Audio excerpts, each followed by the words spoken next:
From across the globe, the Unborn Radio is bringing you the sounds you want to hear. So we were previously interviewing Convikt, who told us his side of the club, and now Convikt's actually going to interview me. All right, what's up, buddy? What's up? First off, just introduce yourself. Yeah, so my name's Gingers21 PSN. Some people know me as Ginger Cunt, whatever you really want to put me down as. Yeah, that's me. Been here a little over 5 years. 5 years, fuck. I actually don't know how long I've been here. A while, anyways. Mr. Dano 0880, who I used to work with, actually recommended the club to me when I was in work. He goes, "Are you looking? Do you play GTA a lot?" and so on, and then that's how I got in, and loved it actually ever since. Awesome. What was your first thought of the club when you met us? Actually, honestly, Mr. Lighton was on holidays when I came here, so I met Herb and all, and he was VP, acting as president, and I think you were, what were you, treasurer or secretary then? Shit, I don't know. One of those. Yeah, I came in, and at first I didn't know what was happening, because actually at that stage I didn't even watch Sons of Anarchy. I was like, shit, I don't even know what's happening, and I just went in, and I don't know what it was. Within about 2 weeks after my prospecting was essentially over, I pretty much loved it. I was like, this is, I clicked with it so well. I was like, this is the little click I need, and I loved it. Like, everything from how it ran to being GTA to being everything, I just loved it so much. And yeah, I know what you're talking about there. With I'm brain farting right now, actually. I remember when you first joined, we talked about we were in a chat or in game or something, and somebody was saying UFFU, and you were like, what exactly does that mean? Yeah. I was so innocent to everything. I was like, what's a UFFU? No idea. Yeah. So, did you mention your position in the club? What office? Oh yes, sorry. Yeah, I'm treasurer, and I've been treasurer for probably one of the longest treasurers that the club's had. Yeah, you are the longest. Yeah, and then I've dabbled around, dipped my toes into other positions here and there. I've done a bit of secretary work, was for a little bit. You know, I have to say, treasurer is what suits me. It's I like it the most. It's really good. I'm very confident in it. Yeah. I think that's what it is. You know where you get a cycle one thing and you're just so confident in it. You're like, I don't know. That's what I find was what suits me best, anyways. Yeah, it's a job, you know. Once you do something, you exactly. Yeah. It's a you're skill. So used to it. Yeah. You're really good at it. So like you plan events and whatnot, correct? Yeah. So I put events on. The plan is to put them on a weekly basis, but that might not always go to plan. But that's the aim. So we put on events every week and make sure people have money. Although in this kind of 5 years later, people have money most of the time. So then you try and enable that and make sure they use their money. So you might put events on where they have to spend the money. You might, well, in this instance, we're putting podcasts on so people can listen to. You're putting the marketing out so people can hear the club. You do everything really for the club. You don't have to necessarily do that, but I do it particularly. The patch on your back, I did that just because I had the skill to do it. Why not do it? So it's kind of about just putting the skills you have forward and putting it out there and enable them to the best you can. With all the things that are positive within the club, what if you could change one thing within the club, what would it be? What would I change with the club? I'd like to see. Ideally, I'd like to see us actually all really active, really on all the time, which is actually what we were up until maybe about 2 months ago. Which, you know, we still are active, but it's less active. You know what I mean? Yeah. So it's like I just love to try and get that ignition going in the engine again, and yeah, that's what I'd like to see again going forward. Just trying to get that spark going again, which is actually one of the things I always try and create. But yeah. Yeah, no, I get what you're saying. I remember back in the day, it would be nothing. Any time of day you got on, there'd be somebody there. You know? Yeah, it'd be always flown back and forward. And then we had the time where we could jump on, and it was private lobbies because that's all it could hold. You know, we'd have the whole lobby. You know. Yeah.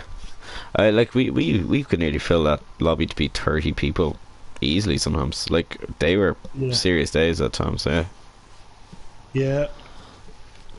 What's your biggest regret within the club? My biggest regret within the club, probably accepting VP too early. I probably wasn't ready for it, to be honest with you. I accepted it just out of it's what I wanted, but I wasn't ready for it. I kind of chose it with my I chose it with my heart, not with my brain. My heart goes, this is what you want, and you want to move up the ladder. But my brain, if I had to just listen to it a little bit better, would have said, do you know what, you're not ready for this. You haven't had much experience leading, which is fine. Like, it is what it is. But that would be my biggest regret, stepping up too soon. But on the other hand, it's not a regret, because if I didn't step up, I would have gone, I'll never know. So it's kind of a catch-22. It is what it is, you know what I mean? And on that, like, would you say the leaders of our club, you know, all the leaders that we've had, for the most part, have known when enough is enough, kind of thing. You know, like if somebody felt it was time to step down and let the next in line take the lead, our club's pretty good about that, right? Yeah, our club's good at that. Yeah, I feel like that's one thing that's kept us going for over the years is the power doesn't go to our heads, and we don't let the club crash with certain members. You know what I mean? Yeah. Are you asking me just to elaborate on that point, basically? Cause do you feel that same way? Yeah, no, I actually completely agree with you.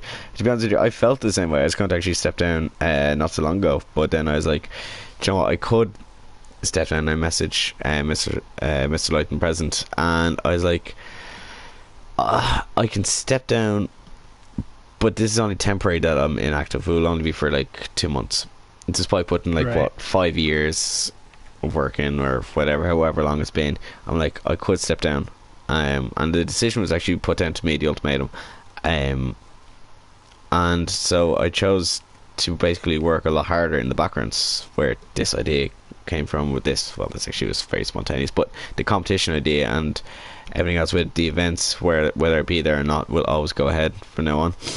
And the background running was a lot, actually, that came into me, whereas like I can't necessarily be there, but I'll still work in the background. That was basically it. But there's I'll vouch. Sorry, go ahead. What's that? When you were saying about members stepping down, sometimes I think it has to be important to hand the gavel down, and it can't always be about ego. It is important, in my opinion. You can't hold that spot forever. If you think you might, again, it's going back to what I said. If it's in your heart, that's what you want, don't always listen to it. Sometimes your brain will be better. If your brain will logically say the club can move forward without you, and that's the reality of it. You don't necessarily they need you there. If you're doing nothing and you're not on, they're working without you and they don't need you, and which is the reality of it. Yeah, everybody's replaceable, right? Exactly. So, we're all the number. Yeah, like the patch comes first. Whatever benefits the club the best. Exactly. You know what? So on that, if you had one thing to tell new members or prospects or so on and so forth, what would your advice be to them? Respect every member. Respect every rule. They're not just putting there. I know it's a video game, but it's not just putting there for the laugh. There's a reason why we're here so long. It's because we respected where we've gotten to. We've respected every member. We've given people chances. We've been fair to everyone. respect is the key one to it. Definitely. It'll get you a long way within this club, you know. Yeah. What is your favorite memory within the club? Funnily, I actually just was so happy to be patched in. I remember when I was being patched in. Oh, actually, Danny's party was another good one that I loved. Like, I remember we cargo bobbed boats and all up to this tiny little mansion house thing. Yeah, jet skis and all. In the pool. Yeah, that was cool. And then we brought, like, I think you organised like strippers or something in a limo. It was we found mental, that escort crew. Yeah, it was. And I was actually relatively new at this age. I must have been like in the club maybe about 6 months or something. I was like, this is actually bizarre. Yeah. Like, it's so funny, like, because it, like, we found this tiny house. I remember we were looking for about a week, like, where be a good location? You have this, you have this, you have this. And then we came across this house, so random, and it's like I could pick it out on a map, and it's like everything was up there. So yeah, and we used the big lake behind it to have like actual events in it. So we had like jet ski races and all, and it was so good. And actually, that was one of the best comebacks as a member, which sounds a lot and says a lot about Danny in itself. Yeah, that's what I was gonna have you explain, like the story behind it, since you're telling the story. Yeah, so basically Danny switched over from PS3 to PS4. Not as up with the current members. He was a little bit late on it, but yeah, what a crossover he had. That was definitely says a lot about him. We spent hours looking for baggers. Oh my god, do you remember that? As a gift when he came in. And then you couldn't damage it, you couldn't scrape it, you couldn't do anything. Yeah. Oh my god, literally gone around the whole map, and then you had to try and drive one around to see if you could spawn them all. Yep. Over by the golf course. Was a good location to find them. Yeah. Well, you got anything else to tell me, or? Anything else to tell you? No, not that I can think of. All right. Well, I appreciate it. I was going to mention this earlier. You said that you do a lot of behind the scenes and stuff, but I can tell you this, and I can guarantee you, 90% of the club that's been around will tell you, you're one of the hardest workers within the Unborn. You've done up and above the, what the club asks of you. You've hired voice actors to do some of our videos.